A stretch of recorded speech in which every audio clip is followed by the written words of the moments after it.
I really wish I would have picked up that player a week earlier, is what a lot of you say when you see these players go off and then you have to fight to get them on the waiver wire last week.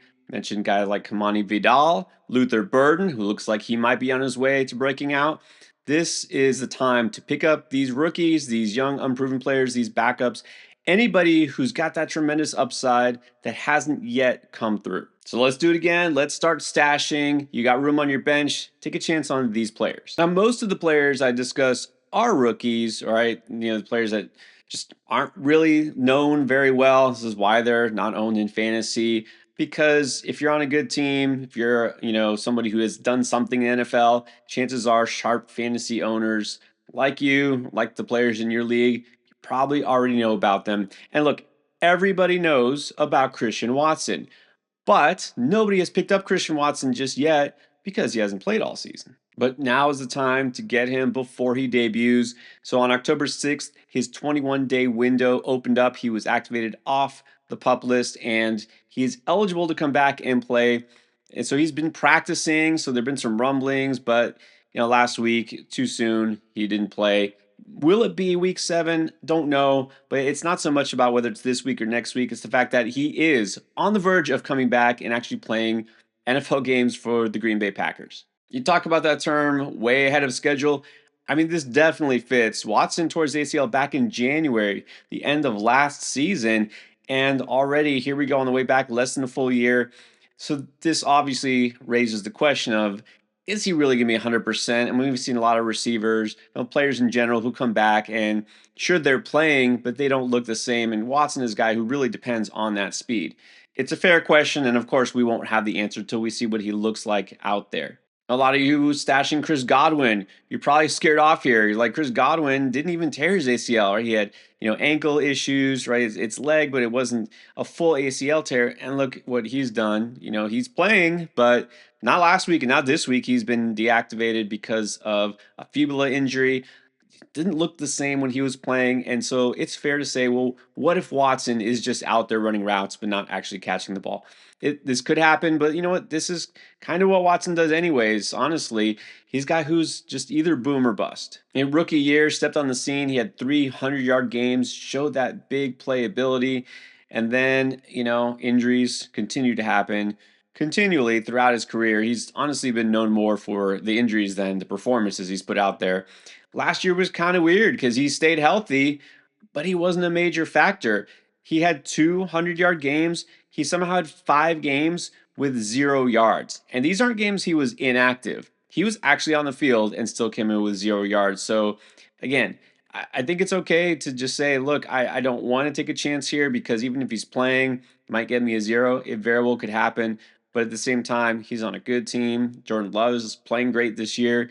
He gives them that element. They're really excited to have back. And so, look, you're looking for some upside. A guy you can throw in your flex here, Christian Watson. You know the name.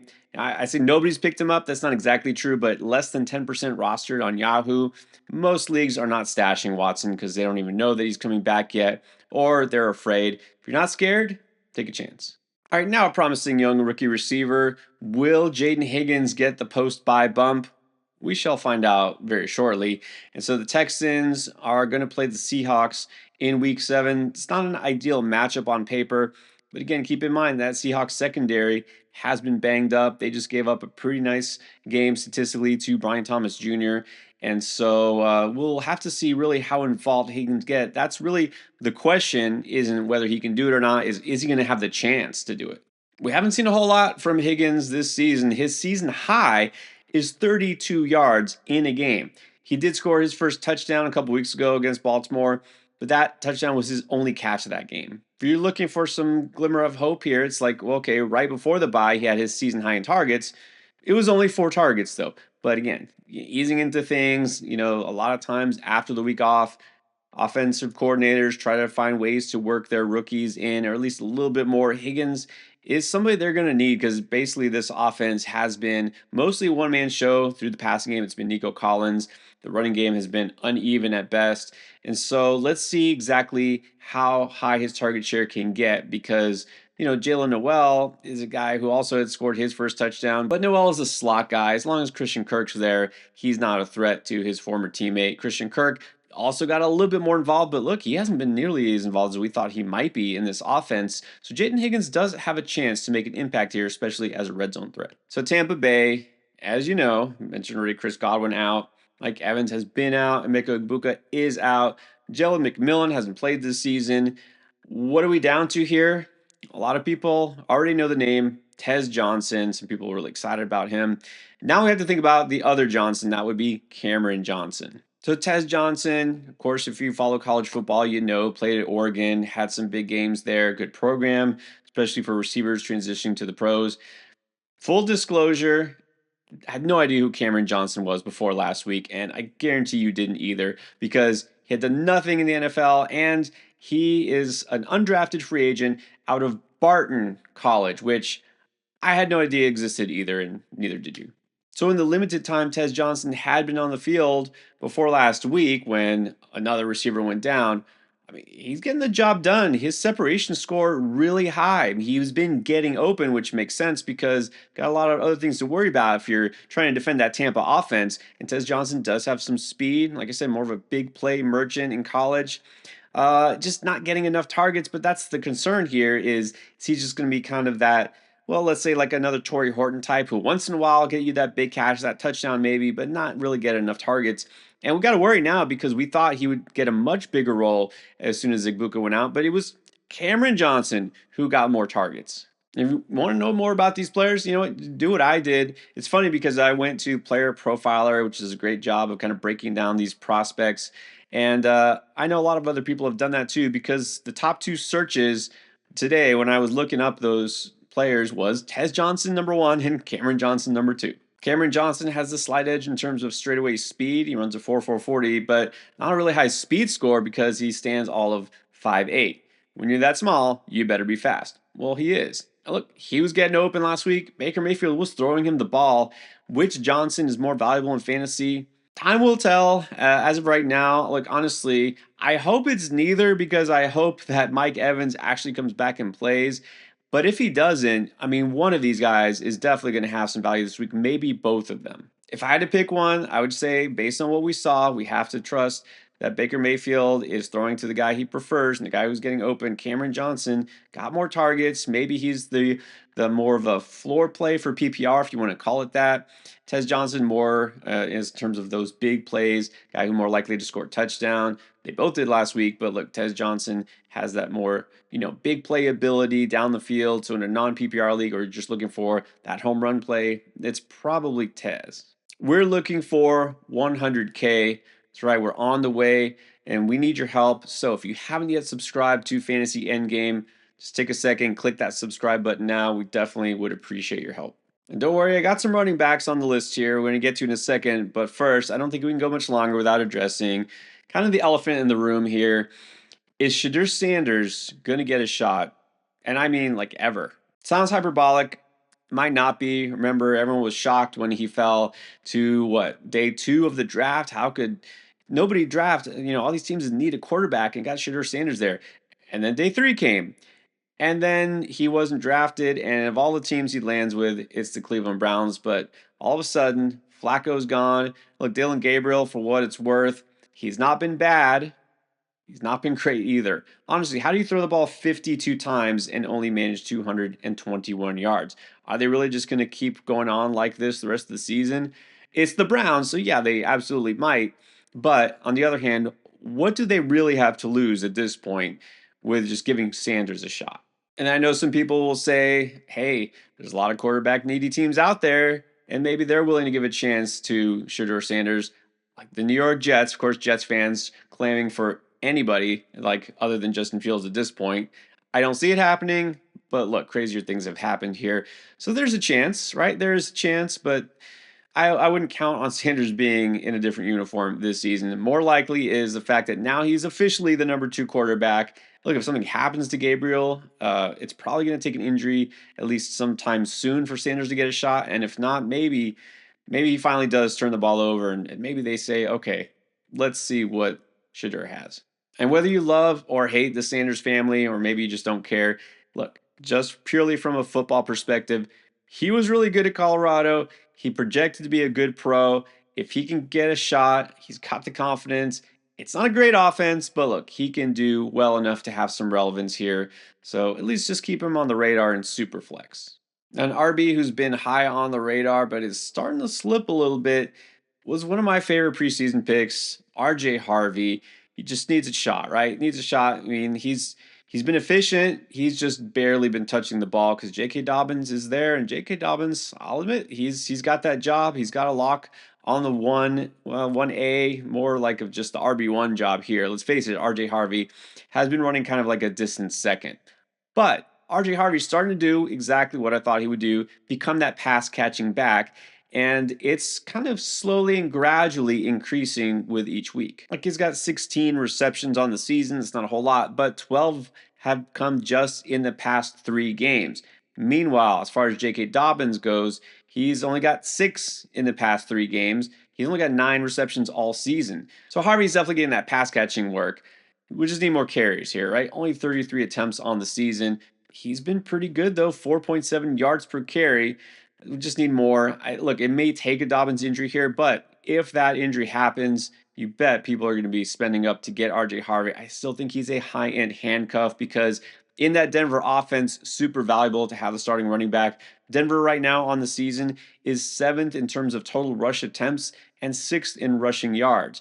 I mean, if Dobbins goes down, you've got possibly a workhorse back there in Harvey. Remember, Sean Payton loves this guy. It's just doing the smart thing, right? Keeping the rookie kind of at bay until he needs him. Let's let Dobbins grind out the early season yardage, and then Harvey at some point will factor more.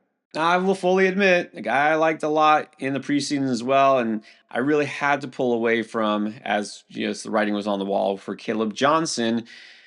Why would I even talk about Caleb Johnson at this point? There was some thought that maybe he wouldn't even be on the roster much longer after that play, that kickoff where he basically just let the ball sit in the end zone for the other team to score. That was one of the stupidest rookie mistakes you could make, not knowing the rules of the kickoff when you're the kickoff returner. Look, he's a rookie. He made a mistake, got over it. They're not going to punish him forever, right? This was one play. We make a bigger deal about these things than the coaches do because they've got players that they need to try to develop. They can't just cut him and let him go. Caleb Johnson is a talented running back, was great in college. He does fit this system, but we know what Arthur Smith does. He likes to use multiple backs. He likes to use pass catching backs. Jalen Warren's there, and then Kenneth Gainwell has always been a coach's favorite. Gainwell's getting more involved. But look what happened last week. Kenneth Gainwell, 6 carries last week? Caleb Johnson also got 6 carries, and that went largely unnoticed because everyone's pretty much just forgotten that Caleb Johnson exists. Caleb Johnson might start to work in the mix a little bit more as the season goes on, so he isn't going to be a pass catching back like Gainwell or Warren. But again, an injury to one of these guys, they're going to need Caleb Johnson. Now keep in mind, I'm talking deep leagues here. I am not actively stashing Caleb Johnson still in any of my redraft leagues, but I'm watching and I'm monitoring to see what goes on because this Pittsburgh backfield is still producing points. All right, now let's talk trade, or at least potential trade.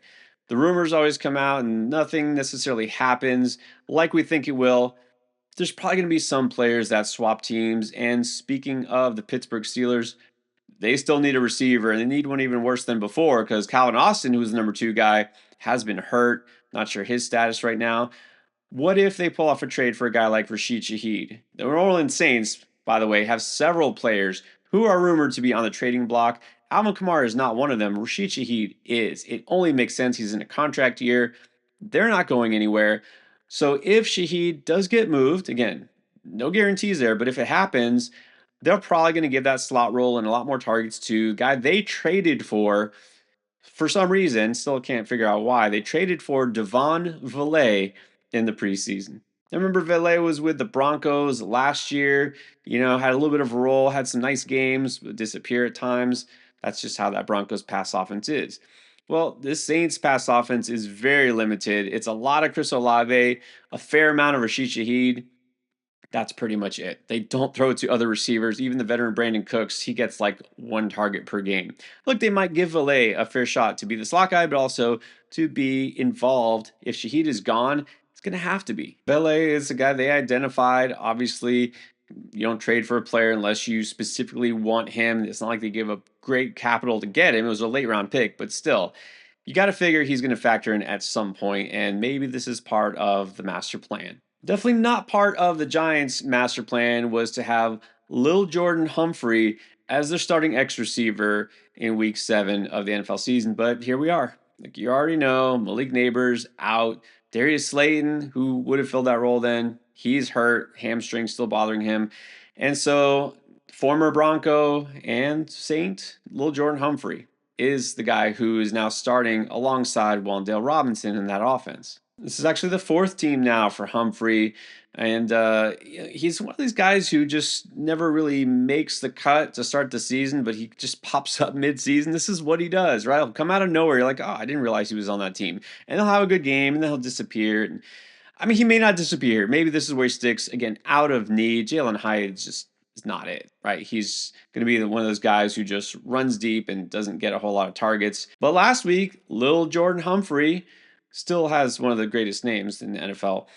He had 8 targets last week. Now, it was a modest output, 4 catches, 55 yards. We've seen Humphrey score touchdowns before. We've seen him have decent games before. This isn't the most dynamic pass offense, to be sure, but they need help. Wan'Dale Robinson can't catch every target, so Humphrey, for what it's worth, right now looks like the number 2 guy there. And speaking of non-dynamic offenses, I understand that just because Brian Callen is gone doesn't mean that we all of a sudden want a big piece of this Titans offense.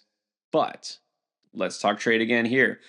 If they do manage to flip a guy like Chiga Okonkwo, there's a lot of teams there who could use help at tight end. He's one of their more promising offensive skill players. Titans might be willing to do this because they're obviously reloading for next year anyways. And so that could open up more targets for rookie Gunnar Helm. Helm was a 4th-round pick in this year's NFL draft, and look, he's been modestly involved at least throughout the season. He's got at least 1 catch in every game. Obviously, if Okonkwo is out or if an injury happens there, he is going to take on a bigger role. We know Calvin Ridley is hurt. There's just not a whole lot else there. I believe in Cam Ward. Obviously, I would say that, but look, come on. Cam Ward is not the problem here. The coaching staff was a problem. You want to hear all the stories about how happy the players are to get rid of Callahan, how he basically didn't know the rules and he didn't know exactly what was going on from a day-to-day basis. That's all ancient history now, but the point is that no matter who is going to be the coach in the future, and Mike McCoy, their current interim head coach, has head coaching experience, right? This team can't get worse. I promise you, this offense won't be worse. It's going to be a little more stable, and I think Cam Ward is going to continue to grow. And look, Helm might be one of those critical pieces he needs because he's going to continue to look towards the tight end. And if it's not Okonkwo that's out there, Helm will benefit. All right, you know what to do. Get to stashing if you've got the space. I already talked about my favorite waiver wire pickups earlier this week. And you know we have start sit advice at every position as always. So here's this week's playlist.